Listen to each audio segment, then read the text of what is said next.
All right, everyone, welcome back to our theory session, which is something that is super useful if you never attended it before. But yeah, let's start with the second session for news trading. Let me know if there's any audio issues, but it should be coming through okay. And we'll get started with theory and practice. My name is Virenjara. Let's get this started with a quick disclaimer. Any opinion discussed in this webinar or link to this presentation is provided as a general market commentary and does not constitute investment advice. News trading involves risk due to high volatility. Market reaction to news can be swift and unpredictable, which leads to higher risk and delays in order execution. Be attentive when determining the volume of your transactions and consider all possible risk factors.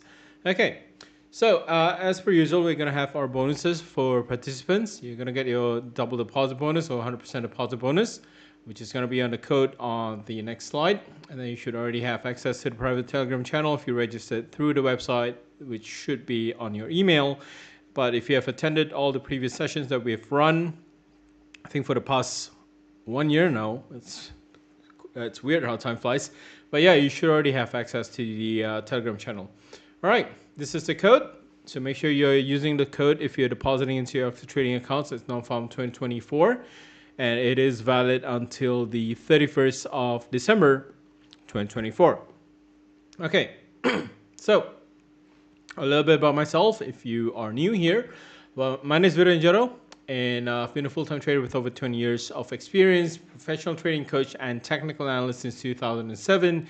My expertise is actually in the Ichimoku Kinko Hyo technique, which is a Japanese charting techniques. And I've also been invited as a guest speaker at Trading Investing Expo across Australia, Invest Fair in Singapore, as well as the ATA and the APTA conferences. Okay. So we'll go through the list of the content for today. Obviously, we want to talk about advantages and disadvantages of news trading because this is part of the news trading sessions that we do every month. Do you want to talk about what kind of news you should be keeping an eye out for? Especially with recent events going on. The next key data for us, everyone, doesn't matter if you're trading forex or anything out there. It's pretty much on the CPI number, which is going to be released on next Wednesday, which is the 14th of July. All right. And I do want to talk about the main phases of price movement because this is very important because it tells us when to actually use the trading strategy that we typically want to use for news trading, when not to use them. And, it does save us a lot of headaches last week when we saw the horrible NFP numbers, and which is basically the turning point for the market. It was a little bit of a meltdown on that Friday, and then following Monday as well, it was a little bit of a meltdown. And we managed to kind of avoid the worst case scenario because we understand some of the theories that we are going to talk about tonight as well. Now, obviously, some general rules for news trading. And then I do want to talk about the sell stop strategy, buy stop and sell stop strategy, which is something that we actually use, which is called the straddle. And then we also want to take a look at the limit strategy, which is the buy limit and sell limit strategy. And also with the, if you understand the main phases in terms of price movement, understanding the strategy here, it's actually not just for news trading. It is actually a pretty logical trading strategy, especially if we saw a very particular phases that's going on in the market, which is currently being exhibited by some of the majors out there as well. So yeah, very important to take a look at the stuff here. Hey Tanvi, how are you? Hope you're well. But yeah, we'll discuss that, and I'll give you some examples in terms of what we can actually use the buy stop and the sell stop strategy, especially in the current market. And it's not limited to just news trading. It's not limited to just short-term trading. We can actually use this for swing strategy, and I actually want to talk about a swing strategy that we are actually going to take a look at very closely this week. Okay, so I'm going to go through some of the advantages first, and this is actually pretty easy. All the necessary information can actually be found in the economic calendar, so there's no need to delve deeply into the technical and fundamental analysis. Now, let me remind you, when we talk about news trading, it's really very different from fundamental analysis. Technical analysis, everyone knows it by now, right? We take a look at the chart, we kind of employ our knowledge of those indicators, try to find out what's the best entry point, what's the best exit, what's the best stop loss. That's technical, right? That's basically just reading price movement. So fundamental, on the other hand, we take a look at all these data, right? The GDP numbers, the CPI numbers, the labor data, the manufacturing numbers, and we try to figure out in terms of the pieces of the puzzle here, and we try to sort them out, filter everything out, and try to piece all that puzzle together. That's fundamental analysis. News trading is a completely different thing. When we talk about news trading specifically in this series, it's basically just trading off any news releases, okay? Which means you don't need to understand too much about the technical. You don't really need to get a complete grasp of the fundamental as well, which is probably going to take a long time for you guys, right? Technical is probably easiest to learn. Fundamental, it does take time because you need to learn by examples, right? How does this news react? How does the market react to certain news and stuff like that? But news trading, it happens at a very short moment when the news is released. We basically want to ride on the volatility itself, okay? Now, what makes it easy is that events in calendars are actually already ranked in order of importance. So we have the high impact news, low impact news, medium impact news. So it helps us in terms of, all right, this news is important. I'm actually going to be trading this news. All right, that news is probably not important because it has a lower impact and probably doesn't move the market too much. This is actually really important because you basically, you can't take every news as a market moving event.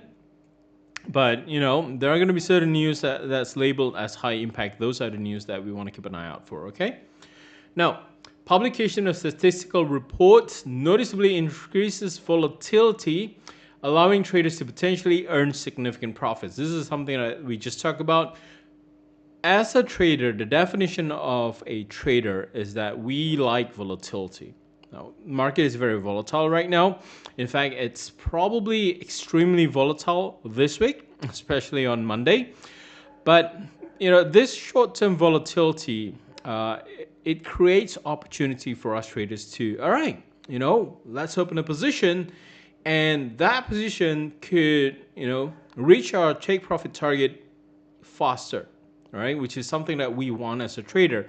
No traders out there want to hang around the market for too long because a lot of this stuff there can potentially change the outlook that they initially have, okay? So what I'm trying to say is, if we take a look specifically, let's say on the 50-minute time frame or the hourly time frame, we're looking at a certain instrument. It's an uptrend, right? For example, and that might only apply for maybe a day or two if we're looking at it on the hourly time frame. 50 minutes, it might be less, right? Maybe within a day, today is an uptrend, tomorrow could potentially be a downtrend. So the longer you stay in the trade, there is that risk in there. There's an inherent risk attached to it. If there's a lack of volatility in the market, then market could just go in a sideways market condition, okay? Hold on. Okay, so yeah, we need that volatility. Obviously, it could be an advantage, right? But I think it's speed more than anything else, right? We don't want to stay too long in the market, especially for new traders, okay? Experienced traders, it's all right. We're used to that. We have the mindset in terms of the psychology, in terms of the mentality on how to handle, a floating profit or a floating loss. We can calm ourselves down. But new traders, for beginner traders, it's a very hard thing to do, and in fact, it's one point where it could potentially kind of turn off a lot of traders, right? You remember that one of the main purpose for a lot of people trading in the market is that they want freedom, all right? They want to decide when to trade, when to look at the market, and that's it, right? But if you have a floating profit or floating loss, instead of having that free time, you end up looking at your chart a lot more. Everywhere you go, you open up your charts on your mobile phone and have a look at where the market is going. And, you worry about it, right? Whether it's actually going to hit my profit or is it going to hit my stop loss. It could cause that worry. Okay, so I think it's a positive in a certain way that we don't have to stick around for too long in the market once we open a position. So the next advantage to me, it's the simplicity of a strategy that's involved here. You basically need to know how to open and close the order, right? It's literally, can you click buy or click sell? Can you create a buy stop or maybe a sell stop? Or can you create a buy limit or sell limit? And that's it. If you know how to open an order, that's all there is to news trading. No complex formulas involved. And in fact, if we use the stop strategy, that one is a no-brainer. I can't say that, I can't say for 100% certainty that the limit strategy doesn't involve any knowledge or anything like that. But the buy stop and the sell stop is purely based on initial market reaction, and it's purely based on logic as well, if you understand the market phases, okay? All right, the last advantage that we have here is that minimal time expenditure on trading. Remember, we talk about how people want to trade to free up their time. All right, maybe they're busy, they have a full-time job, they're looking for a side income, they start trading. All right, don't want to be distracted by trading in your real life. That's the whole point. So with news trading, it saves you a lot of time, right? Because you know exactly when to access the trading platform, what actions to take, and the trading process itself can be completed in just a few minutes. And I think we've done this for more than a year. I believe it's nearly 1.5 years. Oftentimes we get a very quick trade. We open a position within the minute, like less than a minute. I think our record was actually 58 or 56 seconds. We got out of the trade and be done for the day. That's how quick it is. But yeah, trading like this, if you're trading the news, typically it doesn't last very long, right? You get in, you get out, or even if you have to stay around for the market reaction to be completed, we don't really hold the position for longer than an hour unless we turn it into specific trade analysis, okay?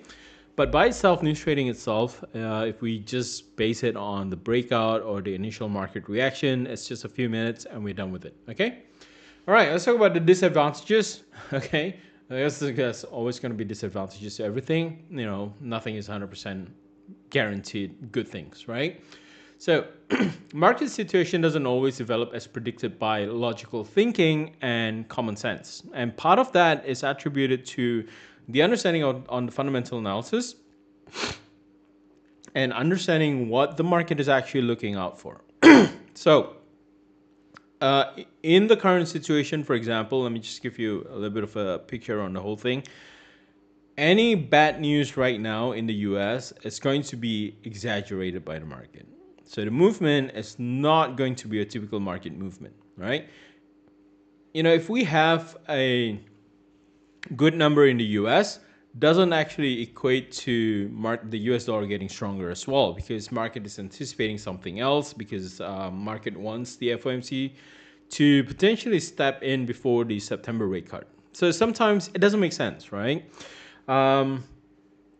Numbers could be mixed. Data could be mixed. Labor data could come in, very differently. For example, we could get a higher increase in the NFP number. At the same time, we could potentially get a higher unemployment rate as well, which is kind of the opposite direction of what we want. The CPI numbers, for example, we could get a stronger headline CPI, but we could have a significantly lower core CPI. That could cause or send mixed signals into the market. So sometimes it doesn't make sense if you don't understand the fundamentals behind it. Okay, but if you understand the fundamentals, the probability of it not making sense, it's probably going to be less. So I always say, even if you don't want to use fundamental analysis, it's good to understand how fundamentals actually move the market, because at the end of the day, sentiments are driven by fundamentals. Okay. And sentiments will drive price movements, which leads to a technical analysis. Not saying fundamental is everything, but it's good to understand the mechanics behind how it could actually influence what people think. That's the way I look at it. Okay? So the other thing is that not all news can cause a significant market reaction. So just keep that in mind. We already talked about how News are ranked by order of importance. If we look at the high impact news, we typically look at those news with a higher probability of moving the market. But sometimes even a high impact news doesn't move the market. So that's the thing that we need to understand. Sometimes we could see a non-reaction to the market if the market is already pricing in for something and the result comes in as per consensus. There's really no surprise in the market. Sometimes it doesn't create any movement in the market. Okay.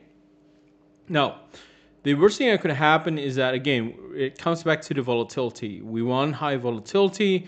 It speeds things up, helps you get to the target faster. But at the same time, because of that volatility, if you get it wrong, it will bring down losses into your account really quickly as well. But I would say it's not really a bad thing, all right? Because if I have a stop loss, I have a take profit target. If I hit my stop loss, within a short period of time, then at least I know, okay, I was wrong. Target. I open the trade and hits my stop loss, and it gives me time to think, okay, what can I do with it? Is my initial analysis correct or is it not correct, and stuff like that. Okay, so what I'm trying to say here is that just don't put all your trades in one basket, right? So, i.e., if you have $1,000, you don't really want to open up. You don't really want to max out your trading lot size to go on one single trade. So just be mindful of that, because you can easily gain out of it, but at the same time, it could actually destroy your account as well. This is something that a lot of beginner traders don't quite understand in terms of risk management that's involved here. Okay. All right. Sure, if you have any questions, I'm more than happy to answer it. What do you think SMC or ICT helps to find only trend or valid trade? SMC and ICT is actually not a new strategy. We have done our SMC webinars. You can actually look it up in this channel. We've done it. I simplified a lot of the stuff there, but does it help? Yeah, I think it does help, right? Not the complex nuance or new strategy that's actually kind of, being sold as a new strategy and whatnot, but understanding the market structure itself, it does help in terms of, what's really important. Okay. So if you understand the break of structure, change of character, I think those are really important. If you understand imbalances in the market, I think that's good. If you understand what to look out for in terms of order blocks, I think that's also good. All right. So these are the basic stuff that we need to understand as a trader. So SMC or ICT, it's just old school trading being renamed to the current generation. That's pretty much it. Okay. All right. What happened to my hair? I don't know. What do you think happened to my hair? Tell me. All right, cool. So let's move on. And we'll take a look at some of the different news for trading. Obviously, we have all news are basically divided into two categories. We have the hot unexpected news, which is including terrorist attack, military conflict, natural disasters, and if you take a look at what's going on today, there was actually a huge earthquake that hit Japan again today. We still are trying to figure out how it impacts the market in a general sense, but so far we're not looking at that as a huge impact at this point in time. I don't think we have like a complete catastrophe like those tsunamis that happened in Japan before. It changes things up. Okay. So during times like this, obviously, typically national currencies become much stronger as investors get rid of stocks which are about to fall. And also at the same time, we are looking at potential repatriation of a certain currency. This is basically what happened with Japan during the tsunami. So post-tsunami, we actually saw the Japanese yen getting stronger because we have funds coming into Japan. We saw Japanese yen coming back into Japan as basically a currency repatriation. It boosts up the Japanese yen in terms of value itself. But yeah, the rest you probably know about this: military conflicts, terrorist attack. Typically, it'll boost those safe haven assets, and obviously, safe haven assets we can classify a few things: Swiss franc, Japanese yen, the US dollar itself as the international currency reserve, and also gold. But again, we're looking at panic in the market. We saw a potential run to safe haven. We don't see a lot of movement on the US dollar as well as the gold itself. Okay. Sometimes news impact goes inverted. Yes. Okay. So that's part of the, there's no such thing as 100% guarantee or anything like that. But typically, if we saw a news release and market doesn't go as what it should be, we have to dig deeper into what's going on, right? Like, for example, the closest example I can tell you, it's the NFP numbers.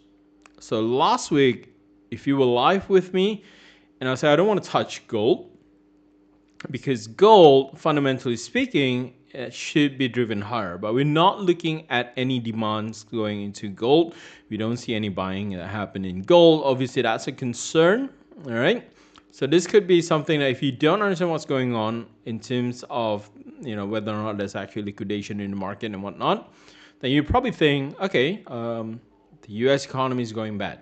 The labor data was bad. Fed needs to cut interest rate. That should boost gold, right? There's military conflicts that's actually getting worse in the Middle East. That should push gold up. FOMC is about to cut interest rate. That should boost gold up as well. But we're not looking at that. That's not something we saw last week on Friday, and that's actually something that we actually discussed. There's actually no run to the safe haven, which is gold. There's nothing that goes into gold, which is a concern because all the underlying fundamentals should point to a higher gold, but we're not looking at that. Obviously, behind the scenes, we know from a trader's perspective, gold prices is way too expensive. That's one. It's near the all-time high.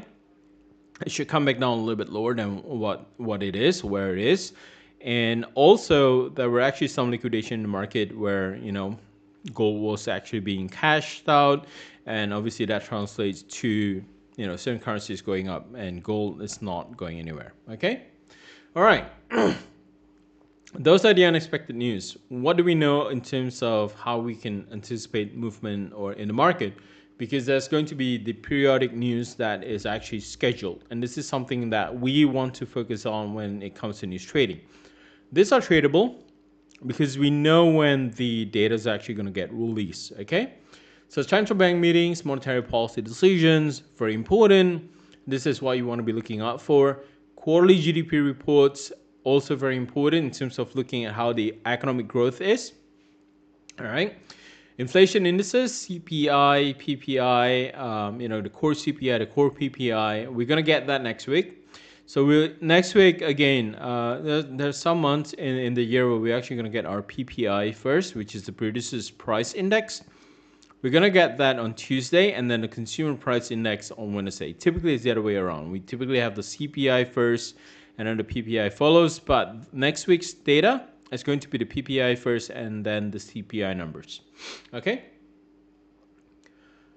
It's not about data released tonight, but the central bank's decisions that will be influenced by tonight's data. Right now, the current situation points to that. I think we're currently looking at the whole global market in terms of central bank's monetary policy, right? It changes a lot of stuff there. Obviously, all eyes are on the FOMC. If you're not living in Asia or not around Asia, if you don't know, the Asian currencies is actually looking at the US dollar for any changes. So if the FOMC starts hiking interest rate, I think about nearly all of the Asian countries here are basically going to be looking at that and say, all right, we need to hike as well. But if the FOMC starts cutting rate, then the whole world is actually looking at that and say, all right, America's cutting interest rates. What can we do about it? Obviously, we have the Swiss, Canada, Euro, England. They've already started cutting interest rates before the FOMC. So yeah, but the whole thing is that they're all looking at each other's monetary policy. How can they work with that? Okay, but yeah, how does a monetary policy decision came about? All these data are going to come in play, right? The GDP numbers has to be good. Inflation number needs to be maintained. And obviously, the manufacturing numbers, it's really important for some countries like China, really highly dependent on manufacturing numbers. So if you're trading the Chinese yuan, for example, then you want to be looking at the Chinese manufacturing numbers. If you're not trading the Chinese yuan, but you trade the Aussie USD, the Aussie relies on Chinese economic growth as well because they export a lot of their raw materials. So if manufacturing numbers drop for China, it's actually going to impact the Australian dollar itself. This is basically what we saw with the fall on the Aussie USD here. Okay. All right. Labor data, unemployment numbers, obviously very important, right? So we saw that happen last week. We have a weaker gain in the NFP. We saw unemployment rate going up for the third month straight. It's been up from 3.9 to 4.1 and then 4.3. Last week it was a complete surprise for everyone because they were expecting, a higher. It's not a higher number, but the NFP number that was actually released last week was actually really bad, right? And then we have the unemployment rate, which was a lot higher. And this is already something that we talk about in the Outlook that was published last Monday. So if you want to know the logic behind it, I actually made a comparison to the March data, which is on the Outlook video as well. So if you want to have a look at it, feel free to find that video. It's for this week's market outlook. Okay. All right. So let's get to the main meat today. It's not the other type that's actually important. The important part is that to understand what is the market doing. Okay. So we typically have three phases, and you need to understand what's going on. Number one is the accumulation phase. This is where the most informed and forward-thinking insiders enter here. This is where you want to position yourself to be, right? That's why you read reports done by analysts. We have the technical know-how, we have the sources that we can look into, we have the data sets that normal retail traders don't have because we have access to a different sorts of data, and we can give you a little bit of an understanding into what's going on as well. But those with this kind of information typically open a position during the accumulation phase, right? And then the participation happens. This is when a breakout happens, okay? So technically driven traders enters here. And if there was a question on SMC or ICT, and I think, once there's a break of structure, for example, or if there's a change of character, then that means you have your technical knowledge that, something has changed in the market. That's where you get in, okay? So to break it simply, accumulation phase is basically those that understand the fundamental, what's driving the market in terms of the sentiment, what's the underlying driving force. That's people that understand those kind of stuff will go into this accumulation phase. They're willing to actually kind of accumulate a lot of positions before any breakout happens. If you're basing your trades purely on technical, typically you will be on the participation phase, okay? So technically driven traders are going to be on the second phase. And then the third phase, it's when the market really rallies up or really drops really quickly. And a lot of other retail traders that don't have that information that trader 1 and 2 have starts following the market. These are people that has actually missed out the original run. And then they heard from other people and they say, oh, we're making a lot of money in these instruments and stuff like that. You should be buying this. Those are actually outdated information. And this part of the distribution phase where we see a sudden spike in the market, for example, it's where people that actually open a position at phase 1 and 2 start liquidating their position. This is the reason why it's actually called distribution. So you don't actually want to be in that third phase, okay? So this is for anyone that has outdated information. So on a scale of 1, if we rank this, accumulation phase, you typically have a lower stop loss. You will have a lower stop loss. You have the technical know-how. These are the swing traders.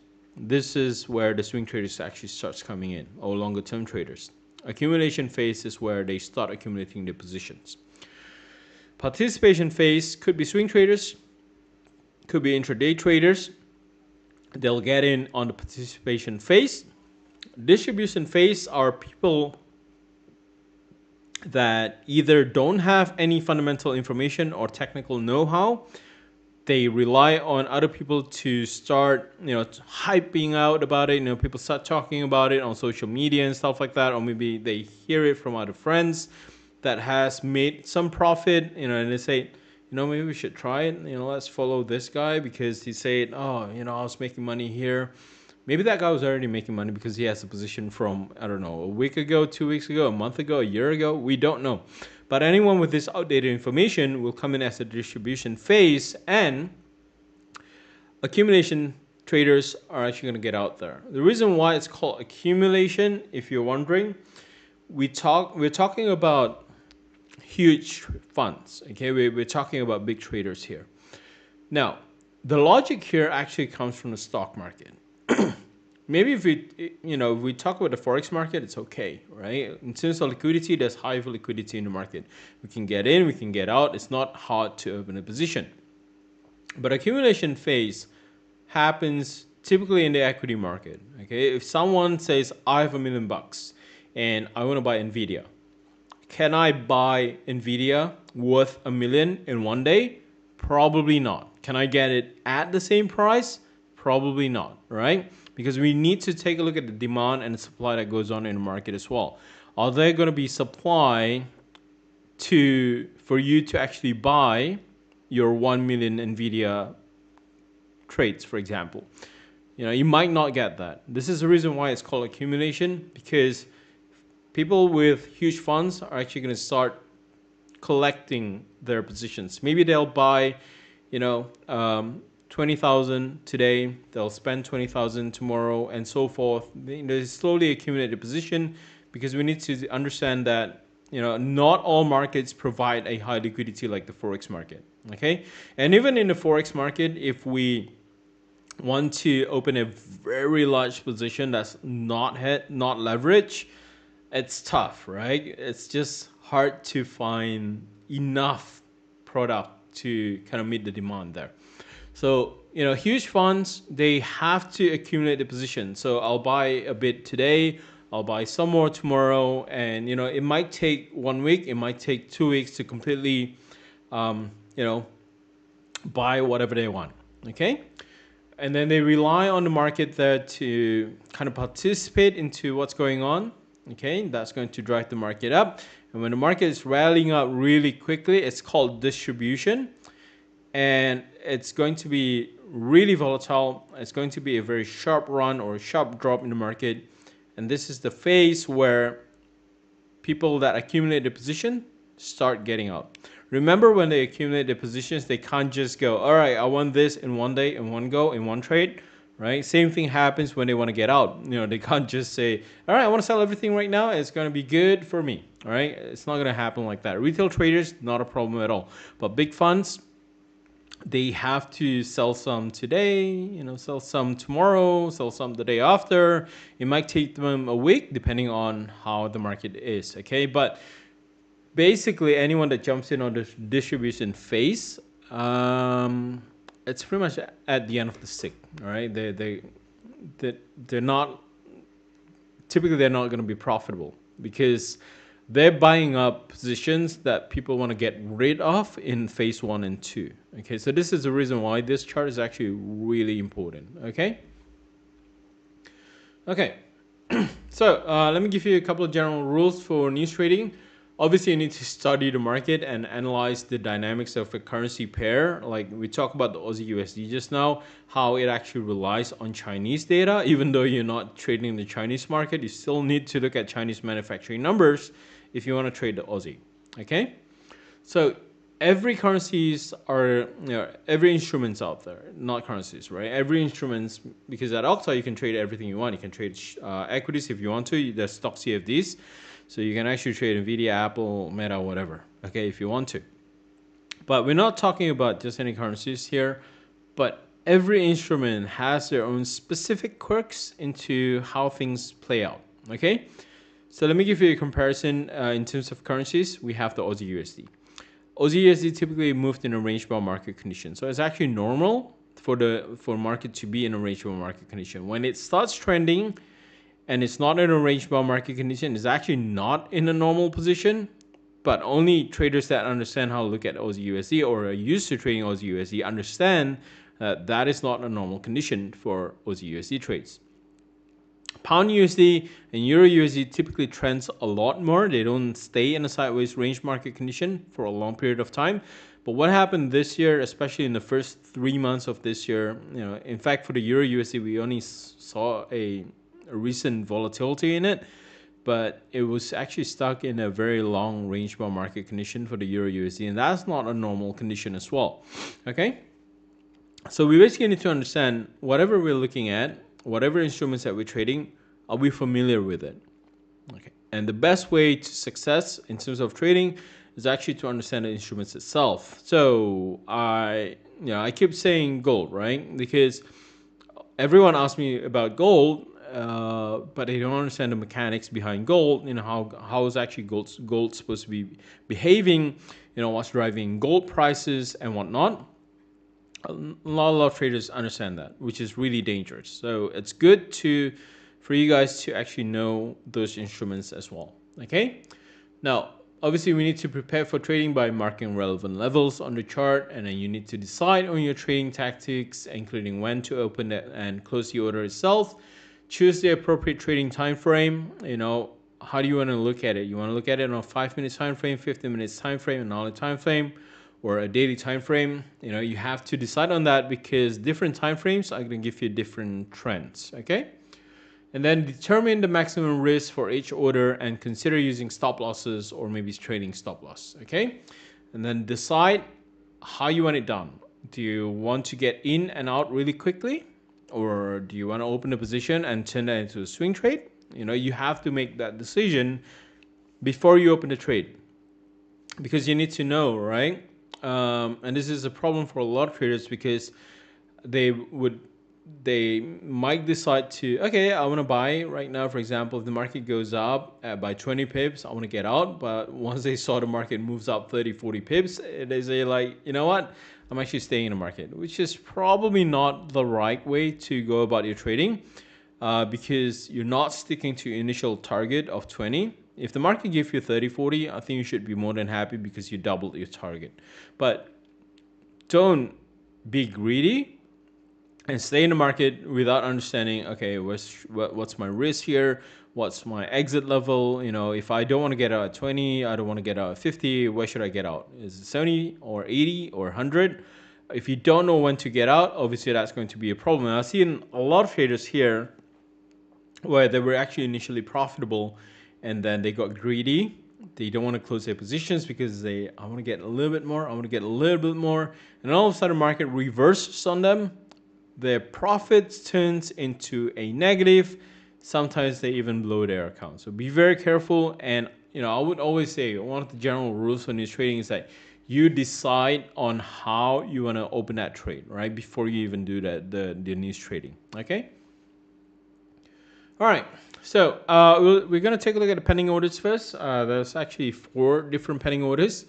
We have the buy stop and the sell stop. Let's talk about the buy stop and the sell stop first on the context of resistance and support. Okay. So if market is going up and you have a resistance at the top and you're expecting the momentum to actually see the resistance being broken, then you want a buy stop.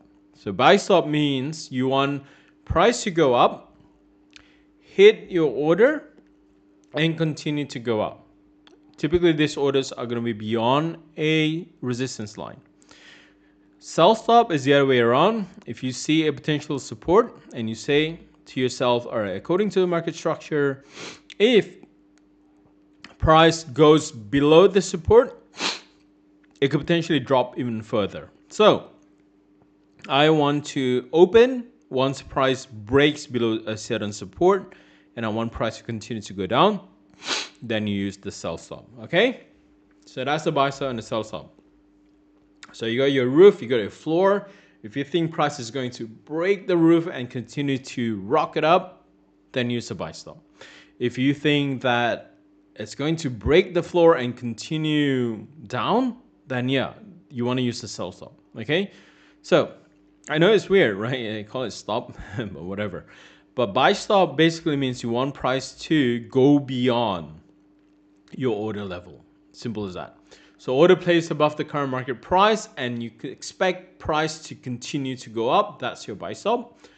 Sell stop are order placed below the current market price and you expect price to continue fall down. Okay. Limit stops. Sorry, the limit orders. Now, let's talk about the context of support and resistance again. Yeah.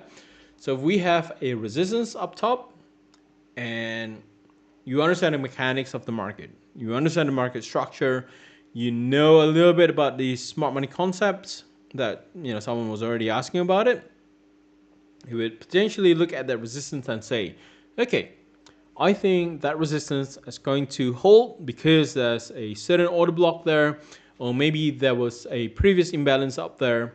Once it touches that resistance, I expect price to immediately reverse. Then I'll use the sell limit order. So sell limit order is I want to sell the market, but I don't want to go in right now because I think market can go up a little bit higher and give me a better price to sell it. Then you use a sell limit order. Okay.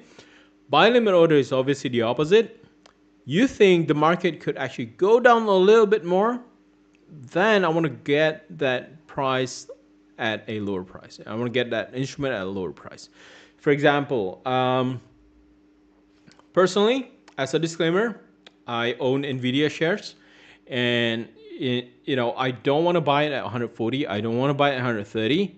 I was actually eyeing $100. So I actually have a buy limit at $100, and that just got filled this week, which is good, right? Because price finally reaches 100 and gives me that buy limit order. Okay, so that's something that, for example, okay, so I don't want to sell it because I think the market is still in an uptrend. For example, I don't really want to sell it. I don't want to counter the trend, but if it comes back down, then I want to buy on the dip there. Then I'll want to use a buy limit order. Okay, does that make sense?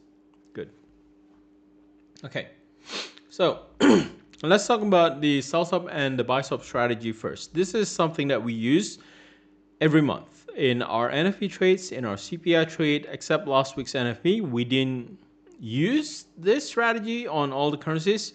I think we only used it on the Aussie USD and New Zealand USD. But yeah, for the euro and pound, we were doing a different strategy.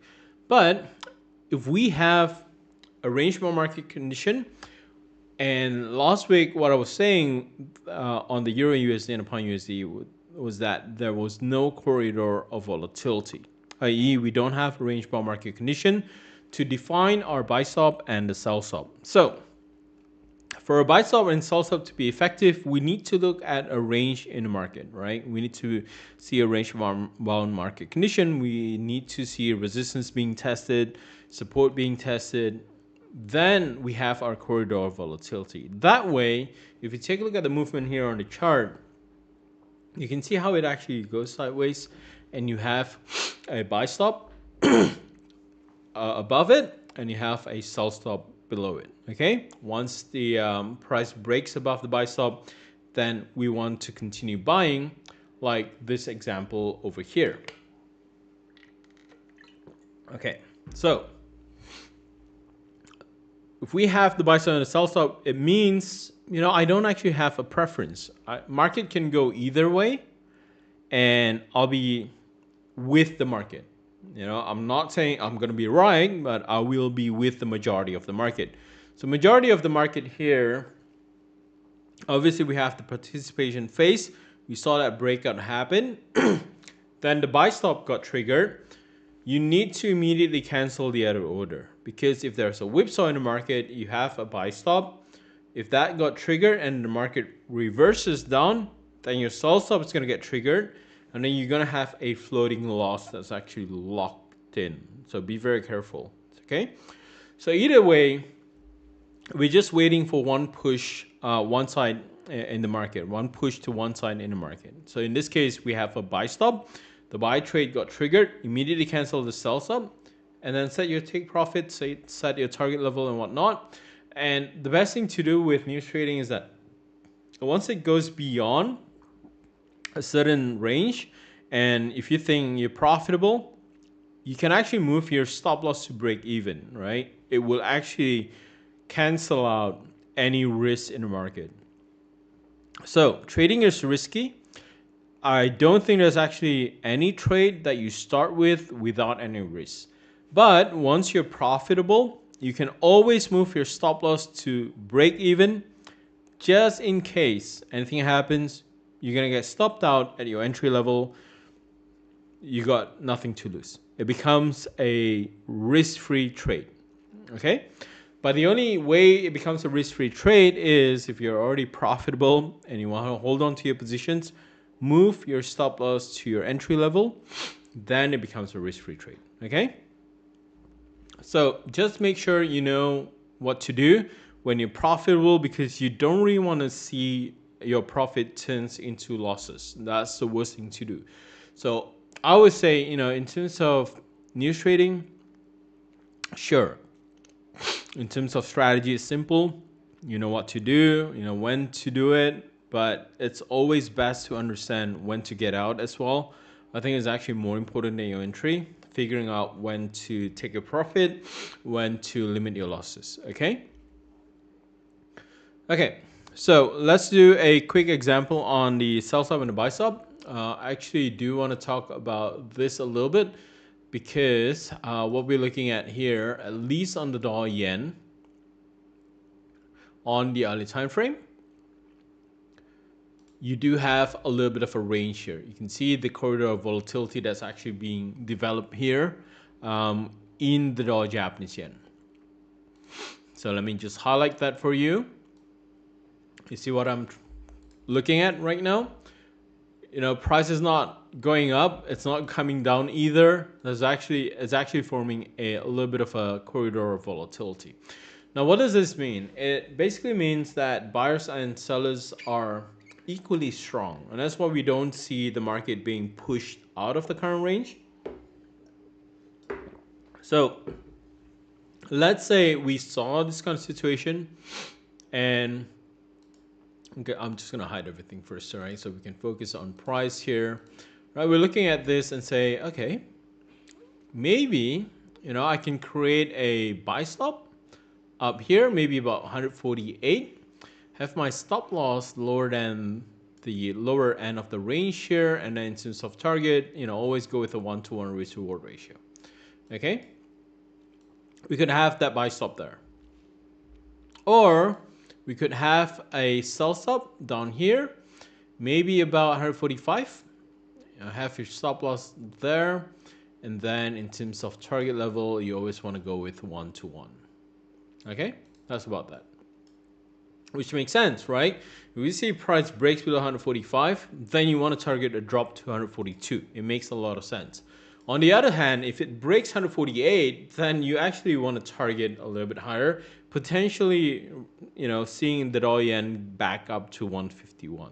Okay, so this is the current situation on the dollar Japanese yen, and is it going to be triggered by any news? It could potentially be triggered by a news trade. I don't think we're going to look at that today. I'm pretty sure there's nothing major going on. But next week, in terms of the CPI, if it still stays in this range, then yes. This is going to be a trade that we will take on Wednesday. So we'll see what happens. But, looking at the current situation, there's a corridor of volatility here. There might be no news out there, but you can still use your buy stop and sell stop strategy on this kind of trades, right? So that's the kind of stuff that we want to look at. We want to look for corridor volatility that goes on in the market. Can we see that corridor of volatility on the Euro USD? Not necessarily, because the Euro USD has been a little bit more on the volatile side. You can see that it doesn't stay within the box per se. Still come back to it, but it spikes out down here. So I can't just continue to draw a box here and say, oh, that's a corridor of volatility. It doesn't apply that way, because what we see on the Euro USD is a little bit more on the volatile side, where it actually kind of zigzags a little bit. And then we will potentially test 1.09. So, if traders are looking at this and say, okay, can I have a sell stop? I might have a sell stop if it breaks 1.09, then yeah, we might see that breakout happen, and then I can target a little bit lower, maybe towards 1.0850. That could be one strategy, right? What if it breaks 1.09? All right, we'll come back to the Euro USD in a minute once we talk about the limit strategy. Now, in terms of the limit strategy, obviously in this example here, we're looking at the local previous high. There's a little bit of an order block up there. And if we take a look at where price is currently located, we have that order block, right? So by understanding where to look for resistance and where we look at previous failures in the market, price is way down there. We would say, okay, if price goes up, hit that level, then I actually want to have a sell position. I don't want to buy it because I think that resistance is going to work. So I expect price to hit that level, hit my entry, open the sell position, and then immediately go down. That's basically what happens with this example. We saw one spike up and then immediately reverses. If you're not in front of your computer, that's completely fine. You already have an order in place. Price goes there, immediately opens it, reverse down. Okay. So let's practice on this one here, and we can actually use this on the Euro USD itself. Now, right now, if we take a look at the Euro USD, we might actually look at this and say, okay, that could be a little bit of a support building up for the Euro USD between 1.0880 to 1.09. So maybe, just maybe, I have a different view. There was some trader that says, if it breaks 1.09, I'll use a sell stop to sell below 1.09, have my stop loss there, and have my target there. But on a limit trade, that's going to be that other side of the traders that look at this and say, okay, maybe 1.09 holds. Maybe that support down there at 1.0880, 1.0890 will probably hold. So if it does hold, it means I could maybe create a buy limit order, have my stop loss here, and I could target that resistance or the previous resistance. Now here lies the difference, right? This one here gives you a risk reward ratio of 1, close to 1 to 1. But the limit strategy gives you a 1 to 4 risk to reward ratio. By simple logic itself, a limit strategy will have a smaller stop loss because your entry is going to be so close to that resistance, so close to that support. Okay, so you will have a small stop loss and you will have a much higher risk to reward ratio. But there's a negative to that. The negative to that is if you don't understand what's going on, if you're not going according to the trend, you might counter trend the market. So be very careful, right? So for the Euro USD, if I were to buy this on the pretext that, yeah, if I take a look at it on the early time frame, it's a little bit flat, it's basing out at 1.09, there was that swing low at 1.0890, and it still holds, right? We'll take a look at these two zones here, and it still holds.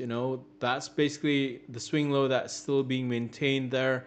Strong support building up. I can look at that and say, okay, if it goes down, I'll try buying to Euro USD. And can I do that? By simple logic itself, you're looking at the last support for the Euro USD. If the Euro USD doesn't bounce off this support area, then it will likely break and trade down even lower, because by retracement levels, we're looking at a 50% retracement. That's the logic where we want to have our buy limit. But once it breaks below 1.09, breaks below 1.0880, there could be a higher potential where it could lead to 61.8 or 78.6%. Okay, so can I employ the two strategies? Yes. Here's how I combine the two type of pending orders, right? Initially, I would create a buy limit on the Euro USD. If it bounces off 1.0890, 1.09, I'll try buying it. My risk in the market is only about 10 pips, which is reasonable, My potential target is nearly 40 pips. So I'm risking 10 to get 40. It makes a lot of sense, right? If this fails, then I could actually create a sell stop below my stop loss just in case, right? If it hits, then yeah, I would actually want to trade this lower. I want to aim a little bit lower on the market. You might get closed out on this one here, but then you have a sell stop below that stop loss. So if your stop loss got hit, goes down a little bit more, it's going to open a new sell position for you to go with that the breakout that take out your stop loss. Does that make sense? So you can actually combine the two pending order types. Okay, so you're not limited to just one. You can actually combine the two together. Okay. All right. So you can also trade after the news is released. That's basically what we did last Friday. So feel free to review what we did last Friday as well if you want to know what's going on. And also feel free to take a look at the weekly outlook as well. We covered a lot of stuff there in terms of how we strategize for this week. Okay, so let's do a very quick test. I think we are running out of time actually. But yeah, I'll go through some of the quick tests. If you can answer it, feel free to answer it. All news can be divided into categories. What are they? What type of orders is most often used in news trading? And what type of pending orders that you know and you learn right now? And when should those type be used in trading? Okay.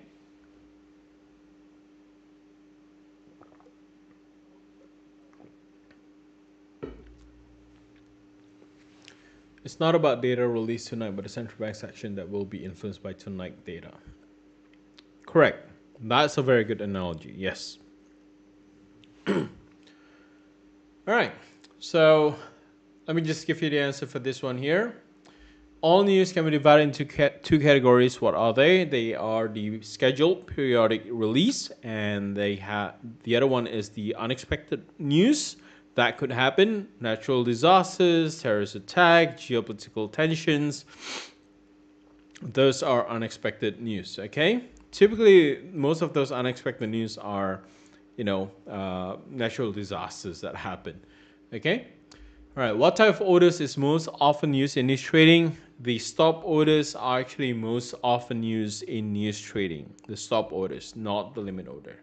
What type of pending orders do you know right now? You should know the 4 different type of pending orders: buy stop, sell stop, buy limit, and sell limit. And when should each type be used in trading? Completely up to you and how you want to view the market. How does that play into your strategy? So a little bit of a trick question. But if you think the resistance or support is going to get broken, then use the stop orders. If you think those support and resistance is going to hold, then use the limit order. Simple as that. Okay? And you can combine the two like how we just did just now in terms of the example on the Euro USD. Okay? All right. Here's the code for tonight as well. It's non-farm 2024. So make sure you are using the code when depositing into Octa trading accounts to get your double deposit bonus, which is 100% deposit bonus. And the promo code itself expires on the 31st of December 2024. If you don't want to use it today, you don't want to use it this week, just write this down. Whenever you want to use it, it's valid until the end of the year. Okay? All right. Any questions for tonight's session?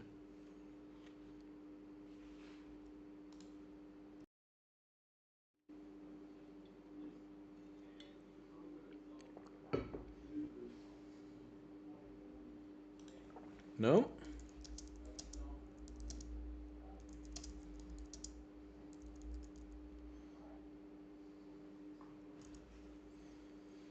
Okay.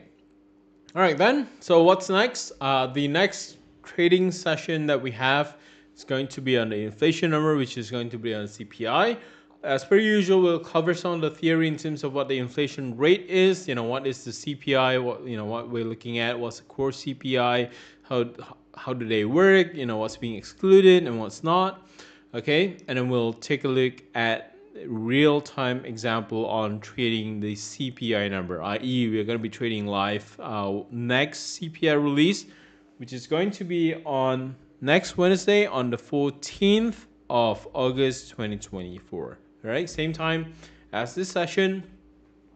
When the news gets released, we are ready to be there The moment the news gets released, we want to be trading those releases. Okay, so just keep in mind the market is still quite volatile. Just waiting for that CPI release, and we're expecting extreme volatility next week, especially on Wednesday. So be very careful when you are trading this week.